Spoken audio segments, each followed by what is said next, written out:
કન્યા કેળવણી મહોત્સવ અને શાળા પ્રવેશોત્સવ 2026 દ્વિતીય દિવસ મુખ્યમંત્રી શ્રી ભૂપેન્દ્રભાઈ પટેલે સાહેબ દાહોદના મોટી ખરજ ગામે 318 ભૂલકાઓને શાળા પ્રવેશ કરાવ્યો। દાહોદ રાજ્યભરમાં ઉજવાઈ રહેલા કન્યા કેળવણી મહોત્સવ અને શાળા પ્રવેશોત્સવ 2026ના દ્વિતીય દિવસે મુખ્યમંત્રી શ્રી ભૂપેન્દ્રભાઈ પટેલ સાહેબે દાહોદ જિલ્લાના અંતરિયાળ મોટી ખરજ ગામની મુલાકાત લીધી।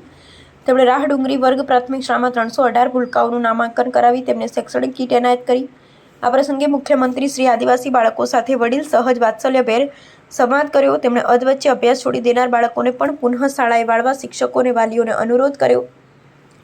મુખ્યમંત્રીશ્રીએ જણાવ્યું કે આદિવાસી પટ્ટામાં નિરક્ષરતાનું કલંક મિટાવવા વડાપ્રધાન શ્રી નરેન્દ્રભાઈ મોદી સાહેબે રોપેલું શિક્ષણનું બીજ આજે વટવૃક્ષ બન્યું છે।